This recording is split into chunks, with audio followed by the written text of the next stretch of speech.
Frank Olson was not a criminal, a spy, or a conspirator. He was a decorated Army scientist and a bacteriologist who worked for the U.S. government on top-secret chemical and biological weapons programs during the height of the Cold War. As a civilian employee of the U.S. Army's Special Operations Division at Fort Detrick, Maryland, Olson was deeply involved in some of the most sensitive and classified research operations, developing techniques and agents that could be used in warfare, interrogation, and counterintelligence, including aerosol delivery systems for anthrax and other lethal biological agents. But despite his national service and unquestionable loyalty, Olson's life would come to a tragic and mysterious end, under circumstances that decades later still raise questions of ethics, secrecy, and potential foul play. In November 1953, Olson was invited to attend a retreat at a cabin in Deep Creek Lake, Maryland, hosted by the CIA's Technical Services staff, a unit involved in highly experimental mind control research. Unbeknownst to him, the purpose of this gathering was not simply a professional retreat, but a covert operation under the umbrella of MKULTRA, a secret CIA program exploring ways to manipulate human consciousness through drugs, hypnosis, and psychological control. At that retreat, Sidney Gottlieb, the head of the program, along with CIA chemist Robert Lashbrook, made the decision to slip a dose of LSD into Olson's drink without his consent or knowledge. Olson began exhibiting signs of confusion, disorientation, and paranoia in the days that followed. He reported feeling that he was losing his mind and told friends and family that he feared he had made a terrible mistake in his work and had seen things he could never unsee. His superiors, instead of providing genuine medical support, arranged for him to be sent to New York City under the watch of Lashbrook, where he would undergo evaluation by Dr. Harold Abramson, a physician connected to the CIA and MKUltra program who lacked psychiatric credentials. The supposed treatment was anything but. Olson was checked into the Hotel Statler, later Hotel Pennsylvania, and on the night of November 28, 1953, 9 days after the LSD dosing, he fell, or was pushed, from the window of his 13th floor hotel room in what was quickly ruled a suicide. The CIA immediately closed ranks. There was no formal investigation, and Olson's family was told that he had been suffering from severe mental distress and took his own life in a fit of depression. For years, this story remained uncontested, with Olson's widow, Alice, left to raise their children alone, while burdened with a narrative that painted her husband as a broken man.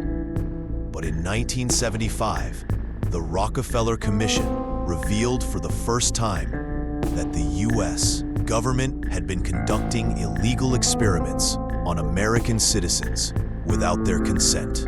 Among the cases highlighted was that of Frank Olson. The details were horrifying.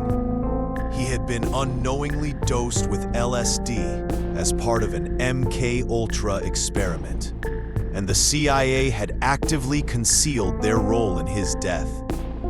Amid a flurry of public outcry, President Gerald Ford took the unprecedented step of inviting the Olson family to the White House, where he offered a formal apology. CIA Director William Colby also issued a statement acknowledging the agency's role and failings. The family, overwhelmed by the attention and reassured by the apologies, accepted a $750,000 out-of-court settlement from the U.S. government. in exchange for dropping their wrongful death lawsuit and agreeing not to pursue further legal action. For many, that might have been the end of the story. But for Frank Olson's children, especially his son Eric, the official explanation never sat right.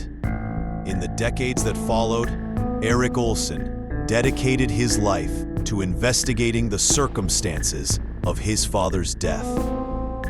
In 1994, the family exhumed Frank Olson's body and commissioned a second autopsy led by Dr. James Stars, a forensic pathologist. The findings were shocking.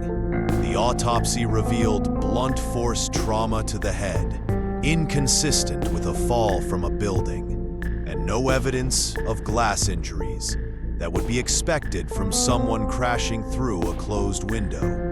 Stars concluded that Olson had likely been unconscious or incapacitated before falling, leading the family to believe that he had been murdered, possibly because he had become a liability or had threatened to reveal unethical or illegal CIA operations, including the use of biological weapons and human experimentation. In 1996, the family formally attempted to have the case reopened as a murder, but their request was denied on the grounds of the previous settlement agreement. Again, in 2012, they petitioned the government, presenting new evidence and legal arguments, but were once again denied. The Department of Justice, citing that the case had been effectively closed by the 1976 settlement. Despite these setbacks, Eric Olson continued to speak publicly and write extensively about the case, raising awareness about his father's death and about the deeper implications of MKULTRA, a program that involved testing LSD, electroshock, sensory deprivation, and other forms of psychological manipulation on both Americans and foreigners, often without their knowledge or consent.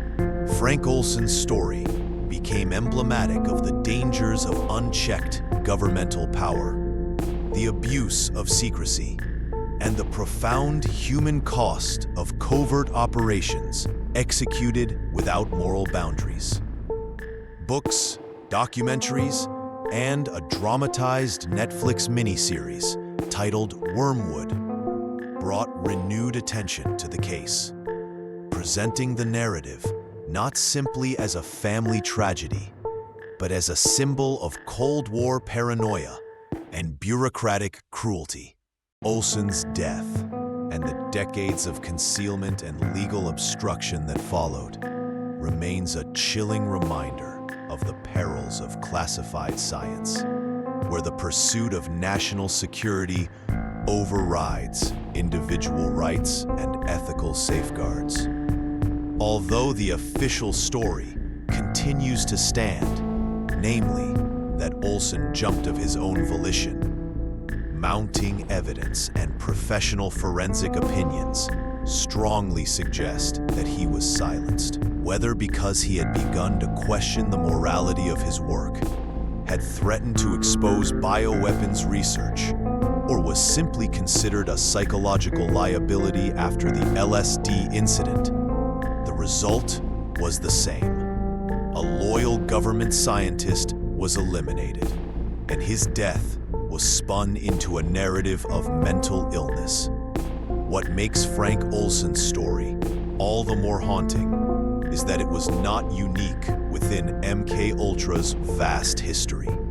Rather, it was one of the few cases where the truth managed to partially surface, thanks to the persistence of a grieving family and the eventual declassification of some documents. But to this day, the complete details of what led to Olson's death remain locked behind redacted reports, lost files, and the impenetrable wall of national security. His name now stands as both a cautionary tale and a symbol of a government that experimented on its own, of science turned secret weapon, and of a family's unyielding pursuit of truth against an institution built to bury it. The question remains, was it suicide, as they claimed, or was Frank Olson murdered by the very agency he served? His body cast out a window to protect secrets darker than any he ever imagined.